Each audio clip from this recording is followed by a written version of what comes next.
The burner phone fell out of my wife's purse like a confession wrapped in cheap plastic. I stood there in our marble-floored kitchen, holding this piece of evidence that would unravel 8 years of what I'd foolishly called marriage, and all I could think was, of course it's pink. Before we dive deeper into this story, I have one small request. Please subscribe, drop a like, comment, and hit that hype button to boost this channel so more people can discover these incredible Reddit stories. My name is Felix Rourde, and I'm a financial compliance officer for Meridian Trust.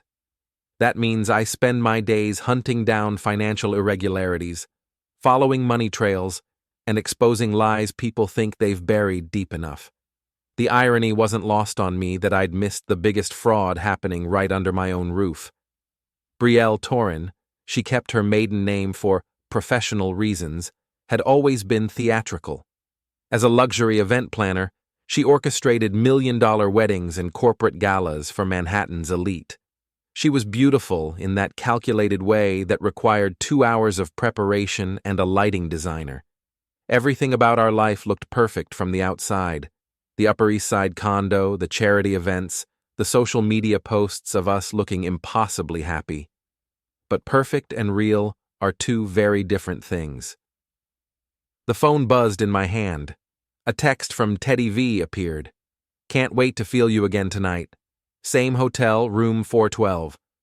I scrolled up. Weeks of messages, explicit photos, hotel receipts forwarded as screenshots, planning sessions that had nothing to do with events, and everything to do with my wife's apparent double life. "Felix? What are you doing with my phone?" Brielle's voice cut through my shock. She stood in the doorway, fresh from her yoga class, still glowing with that post-workout radiance that used to make my heart skip. "Your phone?" I held up the pink device. "This isn't your iPhone." Her face went through a series of micro-expressions: surprise, calculation, defiance. In my line of work, I'd learned to read people's tells. Brielle's was the slight tightening around her eyes when she was about to lie. That's for work. Some clients prefer private communication." "Clients named Teddy who want to feel you again tonight?" The mask slipped completely. "You have no right to go through my things." "It fell out of your purse, Brielle, right onto our kitchen floor, along with these." I gestured to the hotel key cards scattered across the marble. She straightened, switching to offense like she always did when cornered. "Maybe if you paid half as much attention to me as you do to your spreadsheets, I wouldn't need to find connection elsewhere." The audacity was breathtaking. "So this is my fault?" "You're never here, Felix. When you are, you're thinking about work. Do you know the last time you asked me about my day? Really asked?" I stared at her, this woman I'd shared a bed with for 8 years, and realized I was looking at a stranger. "Do you know the last time you came home before midnight? The last time you didn't have a client emergency on the weekend?" "I'm building a business." "You're building a relationship. With Teddy. In hotel rooms I'm apparently paying for, since these charges are on our joint credit card." She grabbed the phone from my hand. "This conversation is over." "No, Brielle, our marriage is over. This conversation is just beginning." She turned toward the door, then stopped. Without looking back, she said, "Don't wait up." The front door slammed with enough force to rattle the wedding photo on our mantel. I walked over and studied it. Brielle in her designer gown, me in my perfectly tailored tux, both of us smiling like we'd won the lottery. The photographer had captured us mid-laugh at some joke I couldn't remember. We looked so happy, so real. I picked up the frame and let it drop.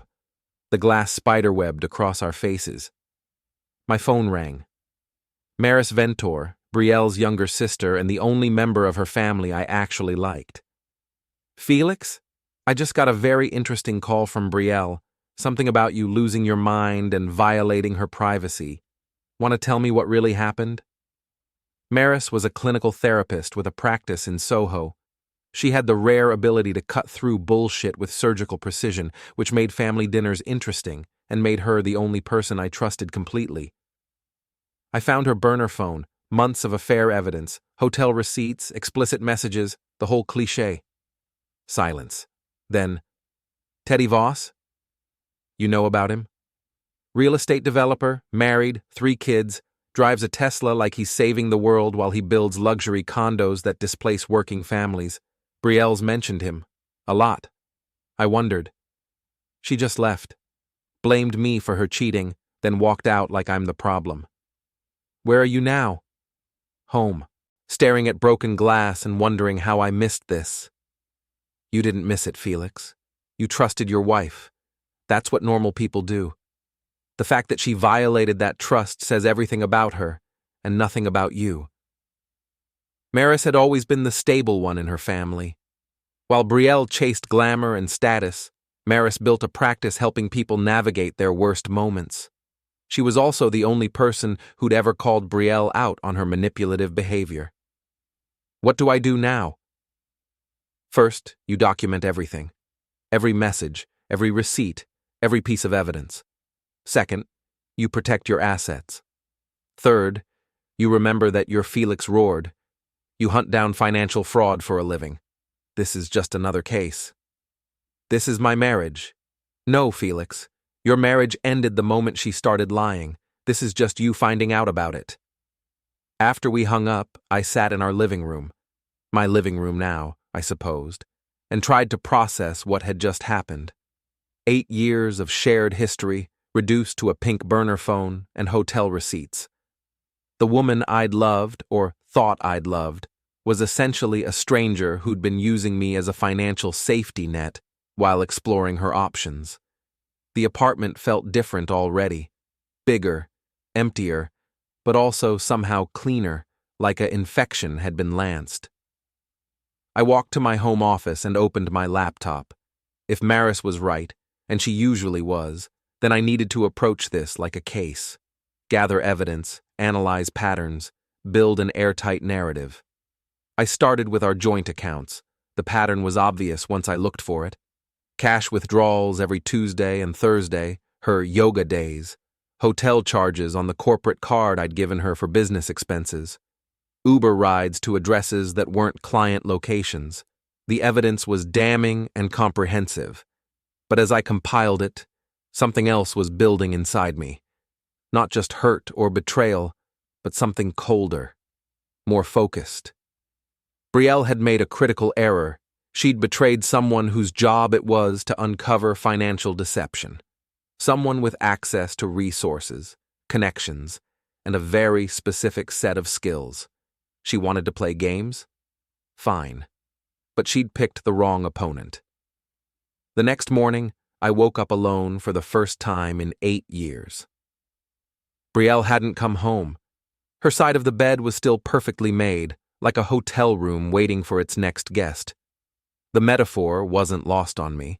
I made coffee in our absurdly expensive espresso machine, a wedding gift from her parents that I'd never learned to use properly. Brielle always handled the morning coffee ritual. Apparently, I'd been more dependent on her routines than I'd realized. My phone showed 3 missed calls from Brielle and a single text. We need to talk. Meet me at Café Luna at noon. Café Luna was her territory, a trendy spot in Soho where she met clients and held court with her circle of similarly polished friends. Neutral ground, but with home field advantage. Classic Brielle. I had a better idea. At 9 a.m., I walked into Nash Sullivan's security firm in Midtown. Nash was an ex-NYPD detective who'd gone private after getting tired of department politics. We'd met 3 years ago when Meridian Trust hired his firm to investigate employee theft. He'd become the closest thing I had to a best friend, probably because he was one of the few people who found my dry sense of humor actually funny. Felix? Nash looked up from his computer, taking in my appearance. You look like hell. What happened? Brielle's having an affair. I found evidence yesterday. She blamed me and walked out. Nash leaned back in his chair. He was a big guy, 6'3", built like he still hit the gym every day, which he did. But his real asset was his ability to read people and situations with cop-trained precision. How much evidence? I handed him the printed screenshots I'd made. Burner phone, hotel receipts, months of messages. It's not ambiguous. Nash flipped through the pages, his expression darkening. Teddy Voss. I know this guy. He's got a reputation. What kind of reputation? The kind where he thinks his money makes him untouchable. He's been through 2 divorces, both ugly. Cheats on his wives, then uses his lawyers to destroy them in court. Real piece of work. Brielle wants to meet today, probably to negotiate some kind of arrangement where she gets to keep her boyfriend and her meal ticket. Nash looked at me carefully. What do you want to do about it? It was a loaded question. Nash dealt with all kinds of situations in his line of work. Some of them were officially sanctioned. Others existed in the gray areas where justice and law enforcement sometimes diverged. I want her to understand that actions have consequences. I want both of them to understand that. Legal consequences? Legal, public, personal. I want them to experience the same kind of humiliation I felt standing in my kitchen yesterday, holding evidence of my wife's betrayal. Nash smiled. It wasn't a pleasant expression. Now you're talking my language, but we do this smart. No violence, nothing that crosses legal lines, nothing that can blow back on you. I'm a compliance officer, Nash. I know how to follow rules, but I also know how to find loopholes. Give me 24 hours. I'll put together a full workup on both of them. Financial records, social media, known associates, patterns of behavior. You can't plan an effective operation without good intelligence. What about Brielle's meeting request? Go. Listen, don't commit to anything. Let her think she's in control. Meanwhile, we'll be building a very different kind of strategy. I left Nash's office feeling something I hadn't experienced in years. Anticipation. For too long, I'd been reactive in my marriage, responding to Brielle's moods and demands and manufactured crises. Now I was going to be proactive. Café Luna was exactly as pretentious as I remembered. Exposed brick, Edison bulbs, a menu that charged $18 for avocado toast. Brielle was already there, holding court at a corner table with her best friend Mimi Castellano. Mimi was everything I disliked about Brielle's social circle. Gossipy, shallow, and completely amoral when it came to other people's relationships. She also had the distinction of being the most indiscreet person in Manhattan, which made her presence at this meeting interesting. Felix! Brielle stood as I approached, leaning in for a kiss like nothing had happened. I turned my head so she caught my cheek instead of my lips. Brielle, Mimi.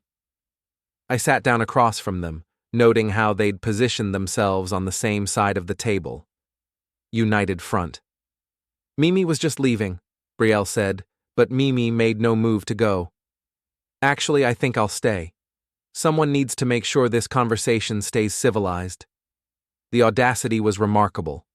Brielle had brought backup to our marriage crisis meeting.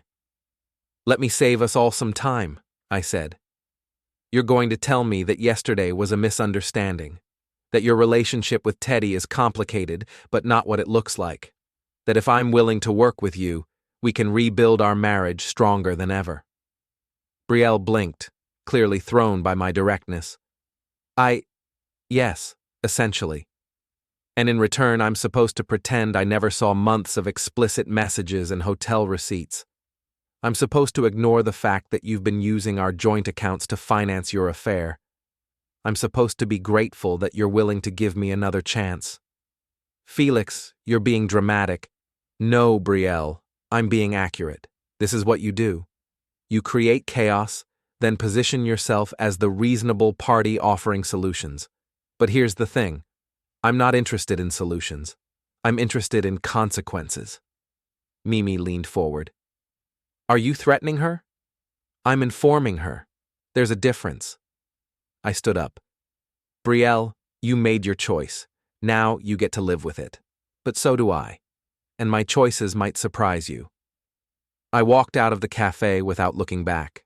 Behind me, I could hear Mimi's voice.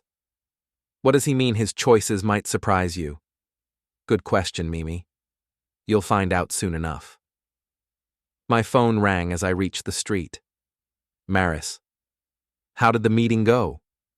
She brought Mimi as backup, tried to gaslight me into thinking this was all a misunderstanding. Of course she did. Listen, I have some information you might find useful. I had lunch with Mom yesterday. Apparently, Brielle's been telling the family that you two are having problems because you're controlling and emotionally unavailable, setting up the narrative for a divorce. Exactly. She's been laying groundwork for months, Felix. This wasn't a spontaneous affair. This was planned. The revelation hit me like ice water. Brielle hadn't just betrayed our marriage, she'd been strategically undermining it while building her exit strategy. The level of calculation was breathtaking. There's more, Maris continued. I did some digging on Teddy Voss. His current wife filed for separation 6 months ago. Apparently, she found out about multiple affairs and hired a very expensive divorce attorney. So he's about to be single and looking for his next meal ticket. Bingo. And Brielle, with her successful business and wealthy husband, probably looks like an upgrade from sneaking around in hotels. Except her business isn't as successful as she claims, and her husband is about to become significantly less wealthy. What do you mean? I smiled, even though she couldn't see it. I mean, it's time for Brielle and Teddy to learn what happens when you try to defraud a compliance officer. Nash called me at 6 a.m. the next morning.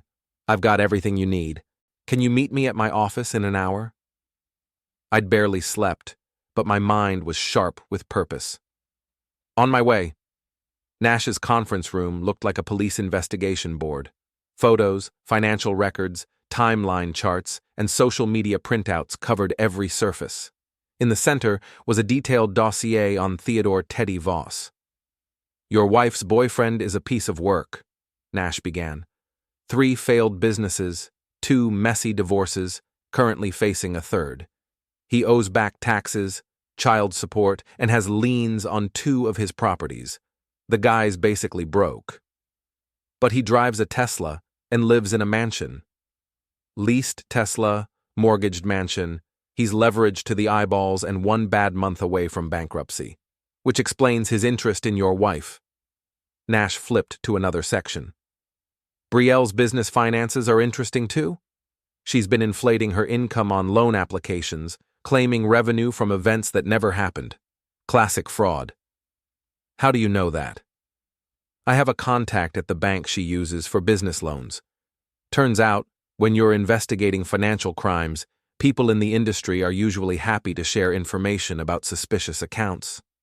The pieces were falling into place. Brielle and Teddy weren't just having an affair. They were both financially desperate and saw each other as solutions to their problems. Except they'd made one critical error. They'd underestimated me. What's the plan? I asked. Nash smiled. Multi-pronged attack. We hit them financially, socially, and personally, all completely legal, all perfectly timed for maximum impact. He handed me a thick folder. Phase 1 starts today. You're going to reassign the apartment lease to your name only, freeze the joint accounts, and file for divorce. Your lawyer is standing by. I don't have a lawyer. You do now. Sarah Chen, best divorce attorney in the city. She's expensive, but she's worth it, especially when she hears what we've got. What about Brielle? Brielle is about to discover that her credit cards don't work. Her business account is frozen pending fraud investigation, and her largest client just canceled their contract. How did you manage that? Turns out, when you show people evidence that their event planner is using company funds to finance an affair, they get concerned about professional ethics. Funny how that works. I felt a surge of something I hadn't experienced in years: control. For too long, I'd been reacting to Brielle's manipulations. Now I was setting the agenda. What about Teddy? Nash's smile widened. Teddy's about to have a very bad week. His wife's divorce attorney just received some interesting financial documents showing hidden assets. The IRS got an anonymous tip about unreported income, and his biggest investor is pulling out of their current project. You can do all that? I can't. But I know people who can. When you've been a cop for 15 years, you develop a network. Some of those people really don't like guys who cheat on their wives and dodge their taxes. The plan was elegant in its simplicity. No violence, no illegal activity, just the systematic application of consequences that Brielle and Teddy had been avoiding through deception and manipulation. "There's one more thing," Nash said. "Tonight is the Metropolitan Museum gala. Brielle's company is handling the event coordination. It's going to be her biggest night of the year. All the social media coverage, networking opportunities, potential new clients. And it would be a shame if something went wrong. Not dangerous, just embarrassing." I thought about Brielle in her element, orchestrating a high-profile event, basking in the attention and admiration of Manhattan's elite. The perfect stage for a very public lesson in consequences. "What did you have in mind?" Nash opened his laptop. "Remember when I said Mimi was indiscreet? Well, she's about to become very indiscreet, in front of a lot of important people." He showed me a series of screenshots from Mimi's social media accounts, dating back 6 months. Photos of Brielle and Teddy at restaurants, clubs, even a weekend trip to the Hamptons. Mimi had been documenting the affair without realizing it, tagging locations and posting captions that were damning in context. She posted all this publicly? Instagram stories, Facebook check-ins, Twitter updates. She thought she was being discreet by not tagging them together, but the metadata tells a different story. Same locations, same times, same group of people. And tonight? Tonight, someone's going to accidentally project these images during Brielle's presentation. Just a technical malfunction with the slideshow equipment. These things happen at events. The beauty of it was perfect. Brielle would be exposed in front of her entire professional network, using evidence she'd essentially created herself through her best friend's social media addiction. "I want to be there," I said. "I was hoping you'd say that. You're my +1. Time to watch your wife learn about consequences." I spent the afternoon with Sarah Chen, my new divorce attorney. She was everything Nash had promised: sharp, ruthless, and completely unsympathetic to cheating spouses who tried to hide assets. "Your case is straightforward," she said after reviewing the evidence. "Adultery, financial deception, fraud. We'll have the divorce finalized within 60 days, and she won't get a penny of alimony." "What about her business?" "If she's been inflating income on loan applications using falsified documents, that's bank fraud, federal crime. She'll be lucky if she doesn't go to prison." The afternoon flew by in a blur of legal documents and strategic planning. By 6 p.m., I was standing in my apartment now, getting ready for the Metropolitan Museum gala.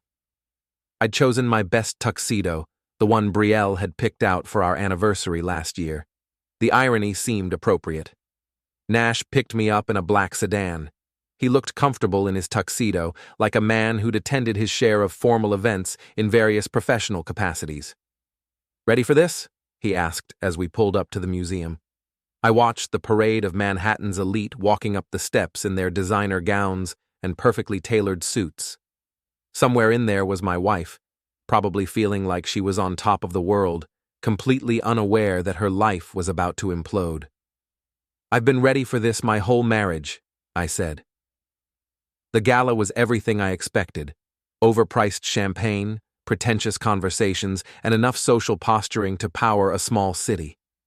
Brielle was in her element, gliding between groups of guests in a stunning red dress, orchestrating the evening with practiced efficiency. She saw me across the room and froze. I raised my champagne glass in a mock toast. Her face went pale, but she recovered quickly, turning back to her conversation with forced brightness. "She knows something's wrong," Nash observed. "Good. Let her wonder." At 9 p.m., Brielle took the stage to present the evening's program. She looked radiant under the lights, confident and in control, the perfect image of success. "Ladies and gentlemen," she began, "tonight we celebrate the intersection of art, culture, and community." Behind her, The large screen displayed the museum's logo and event branding. Professional, elegant, exactly what the audience expected. Then, something went wrong with the slideshow. The museum logo disappeared, replaced by a photo of Brielle and Teddy at a restaurant. Clearly intimate, clearly not a business meeting. Gasps rippled through the audience. "I'm sorry," Brielle said, trying to maintain her composure. "We seem to be having a technical difficulty." The image changed to another photo. Brielle and Teddy on a beach, her hand on his chest, both of them laughing. The timestamp showed it was taken 3 weeks ago, during what she'd told me was a client retreat. The murmur of the crowd grew louder. I could see people pulling out their phones, taking pictures of the screen. In the social media age, this moment was being preserved forever. "Can someone please fix the slideshow?" Brielle's voice cracked slightly. The images kept coming. Hotel lobbies, intimate dinners, weekend trips, 6 months of documented infidelity presented like a slideshow from hell. Finally, the screen went black, but the damage was done. The room buzzed with whispered conversations and barely concealed excitement. Nothing Manhattan's elite loved more than a good scandal. Brielle stood frozen at the podium, her perfect composure finally shattered. She looked out at the crowd of people who were supposed to be her clients, her network, her professional future. Instead, they were witnesses to her humiliation. Her eyes found mine across the room. I raised my glass again, this time with a genuine smile. "Technical difficulties," I said to Nash. "They happen to the best of us." The fallout was immediate and spectacular. By the time Brielle left the stage, practically running off in her designer heels, half the room was buzzing with gossip, and the other half was posting about it on social media. The hashtag #JoshGalagate was trending within an hour. I found Brielle in the museum's coat check area, frantically trying to call someone on her phone. Her hands were shaking so badly she could barely dial. "Teddy, pick up, pick up." She noticed me approaching, and her expression shifted from panic to rage. "You did this. I attended a gala. You created the content. You sabotaged my career, my reputation." "No, Brielle, your affair sabotaged your career. I just made sure people knew about it." She stepped closer, lowering her voice. "You have no idea what you've done. These people, they're my clients, my entire network. You just destroyed everything I've built. Everything you built was based on a lie, just like our marriage. This isn't over, Felix. You think you're so smart, but you have no idea who you're dealing with." "Actually, I know exactly who I'm dealing with. A woman who's been defrauding banks, cheating on her husband, and manipulating everyone around her for months. The question is, do you know who you're dealing with?" Before she could answer, Mimi appeared looking frantic. "Brielle, we need to leave. Now. Someone sent those photos to page 6. This is going to be everywhere tomorrow." The look of absolute horror on Brielle's face was almost worth 8 years of marriage. Almost. "How?" she whispered. "Your Instagram, sweetie. Turns out when you post photos with location tags and timestamps, people can piece things together. Who knew social media could be so revealing?" Mimi's sarcasm wasn't lost on anyone. I was beginning to suspect that Brielle's best friend wasn't as loyal as she appeared. "You knew," Brielle said, staring at Mimi. "You knew this whole time, and you said nothing. I said plenty. You chose not to listen. I told you Felix wasn't stupid. I told you this would blow up eventually, but you were so convinced you were smarter than everyone else." The betrayal within the betrayal was delicious. Brielle's support system was collapsing in real time. "Ladies," I interrupted, "I hate to break up this touching moment, but Brielle, we need to talk. Privately." Mimi took the hint and disappeared back into the crowd, probably to spread more gossip about what she'd just witnessed. "There's nothing to talk about," Brielle said. "Actually, there's quite a bit. Starting with the fact that your credit cards were canceled this afternoon, your business accounts are frozen pending a fraud investigation, and your apartment lease has been transferred to my name only."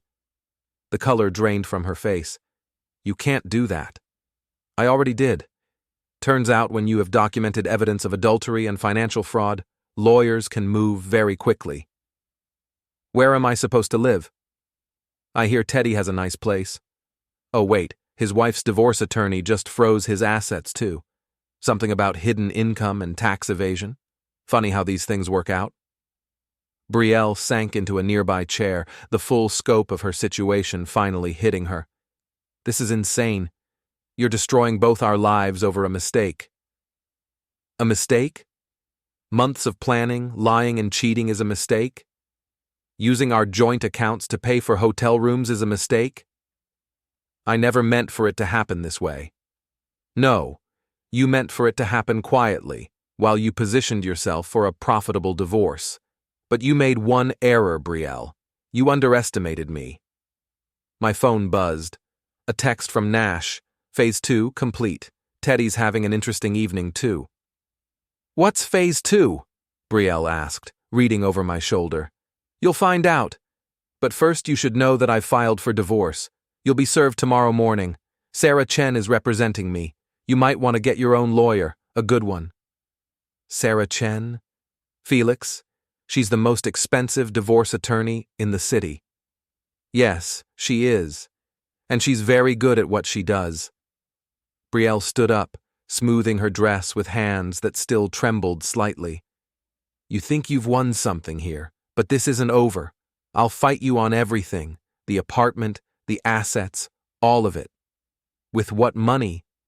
Your business accounts are frozen, your credit cards are canceled, and after tonight's performance, I doubt you'll have many clients left. I have friends, people who will help me. You mean like Mimi? The one who just threw you under the bus in front of me? Or maybe you're thinking of your professional network, the same people who just watched you get exposed as an adulteress at your own event. The truth was sinking in. Brielle's carefully constructed world was collapsing, and she was realizing that her support system had been more fragile than she'd imagined. Why are you doing this?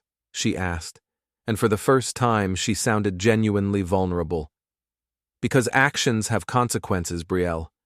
You spent months lying to me, betraying our marriage and planning your exit strategy.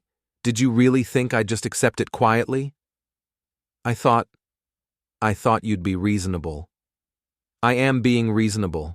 I'm giving you exactly what you wanted, freedom from our marriage. I'm just not subsidizing your new life the way you expected.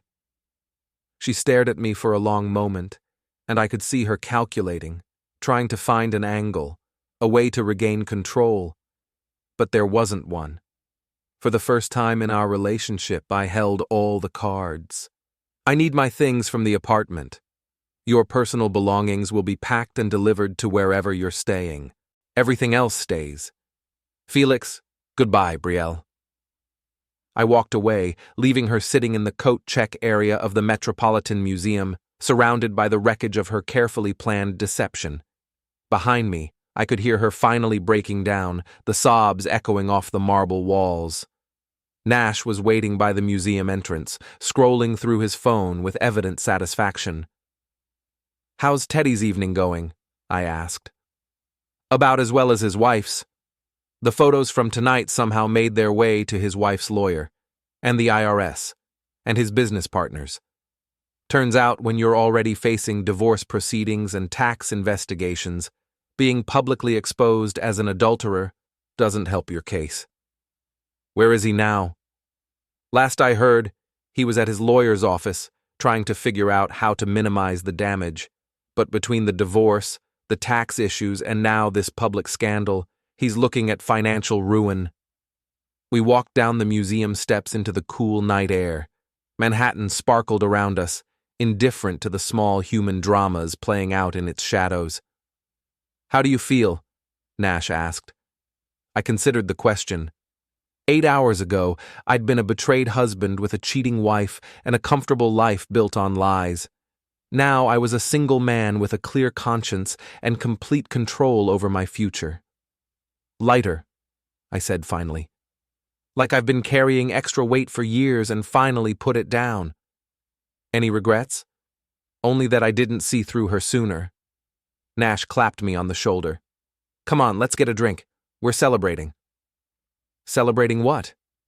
Your independence, and the fact that you just taught two very entitled people that actions have consequences. As we walked toward the nearest bar, my phone buzzed with a text from Maris. Saw the photos online. Mom's having a meltdown, but I'm proud of you. Justice served. Justice served. I like the sound of that. 3 weeks later, I was settling into my new routine when Brielle showed up at my door. I'd been expecting this visit. Nash's contacts had told us she'd been staying at a budget hotel in Queens, burning through what little cash she had left. Teddy, meanwhile, had moved back in with his mother in New Jersey after his wife's lawyer froze all his assets. I opened the door to find a very different woman than the polished socialite I'd married. Brielle looked exhausted, her usually perfect hair pulled back in a messy ponytail, wearing jeans and a sweater that had seen better days. The designer wardrobe was apparently a casualty of her frozen accounts. Felix. Her voice was smaller than I remembered. Can we talk? We're talking. Can I come in? I stepped aside, curious to see what new strategy she'd developed. The apartment looked different now, cleaner somehow, like removing her presence had eliminated a layer of chaos I hadn't realized was there. She sat on the couch we'd picked out together 3 years ago, looking around at the space that had been her home until recently. I've been thinking, she began, about everything that's happened, about us. Have you? I made mistakes, Felix. Terrible mistakes. I hurt you and I'm sorry. The apology sounded rehearsed, like she'd practiced it in the mirror. But there was something else in her voice. Desperation. I accept your apology, I said. Is that all? No. She took a deep breath. I want to come home. The request hung in the air between us. I studied her face, looking for the calculation I'd learned to recognize, but all I saw was exhaustion and what might have been genuine regret. Home? I know I don't deserve it. I know I have to earn your trust back. But Felix, we had 8 years together. That has to count for something. It does count for something. It counts as 8 years of my life I'll never get back. She flinched. I can change. I know that sounds like something every cheating spouse says, but I mean it. Losing everything, my business, my friends, my reputation, it's made me realize what really matters. And what really matters? Us, our marriage, the life we built together. I sat down across from her, maintaining distance. Tell me about Teddy. It's over, completely over. It was a mistake, a stupid, selfish mistake that cost me everything. When did it end? The night of the gala, when I realized what I'd thrown away for someone who disappeared the moment things got difficult. That was interesting. Teddy had abandoned ship as soon as the scandal broke, leaving Brielle to face the consequences alone. Honor among thieves apparently had its limits. And now you want to reconcile. I want to try. I know it won't be easy. I know you don't trust me. But Felix, I can't live without you. The words hit me with unexpected force, not because they moved me, but because of their timing. Before I could respond, I heard a key in the lock. Brielle turned toward the sound, confusion evident on her face. Who? The door opened, and Maris walked in, carrying groceries and looking completely at home. She stopped when she saw Brielle, her expression shifting from surprise to something much colder. Brielle, what are you doing here? I could ask you the same thing. Brielle's voice had an edge now. Why do you have a key to my apartment? Your apartment? Maris set down the groceries and moved to stand beside my chair, her hand resting lightly on my shoulder. This hasn't been your apartment for weeks. The gesture was subtle but unmistakable. Brielle's eyes widened as she processed what she was seeing. Are you... She looked between us, understanding dawning. Are you two together? Maris smiled, and it wasn't a kind expression. Felix and I have been spending time together, yes. He needed someone who actually cares about him instead of using him as a financial safety net. You're my sister, and you're a cheating, manipulative fraud who destroyed your marriage and then tried to blame your husband for it. Family loyalty has its limits. Brielle stood up, her composure finally cracking completely. This is insane. You can't just steal my husband. I didn't steal anything, Maris replied calmly. You threw him away. I just helped him realize he deserved better. The truth was more complicated than Maris was letting on. She had been helping me through the divorce, offering support and perspective when I needed it most. Somewhere in those late-night conversations and shared meals, something had developed between us. Nothing physical, not yet, but an emotional connection that felt more real than anything I'd experienced in years of marriage. Felix, Brielle turned to me, desperation clear in her voice. You can't be serious about this. She's using you to get back at me. Actually, I said, standing up, she's the one person in your family who saw through you from the beginning. The one person who warned me you were manipulative and selfish. I should have listened to her years ago. But I love you. No, Brielle. You love what I represent. Security, stability, someone to clean up your messes and pay your bills. You never loved me. That's not true. Then explain Teddy. Explain the months of lying and cheating. Explain using our joint accounts to finance your affair.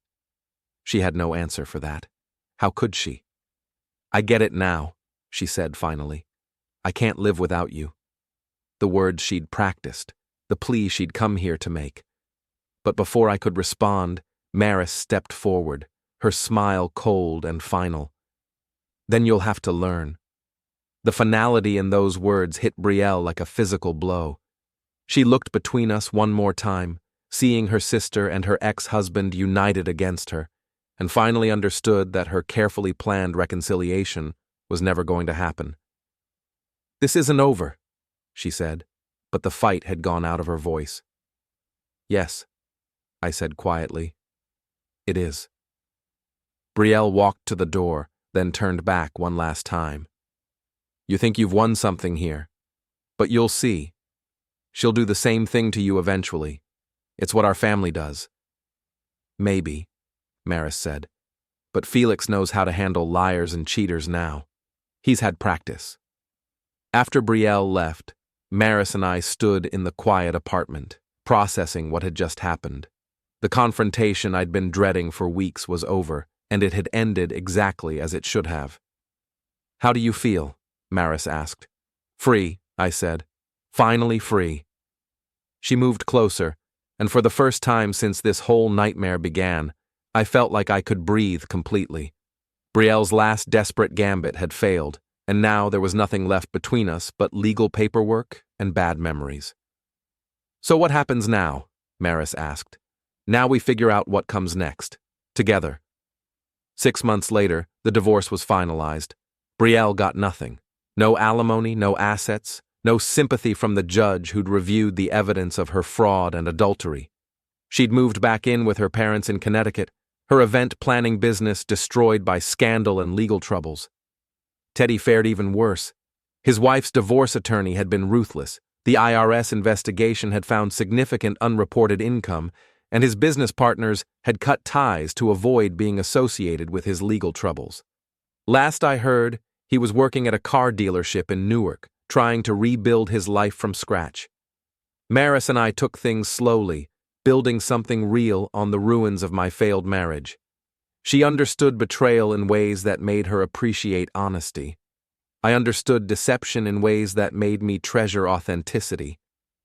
We were sitting in our apartment now, when she showed me an article in the society pages.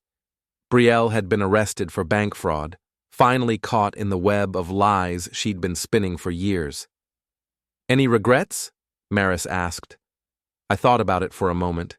8 years of marriage, reduced to a mugshot in the newspaper. A woman I'd once loved, destroyed by her own choices and the consequences she'd spent so long avoiding. No, I said finally. She made her choices. Now she gets to live with them.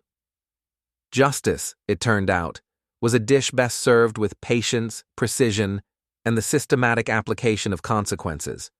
Brielle had taught me that actions have prices. I'd simply made sure she paid hers in full.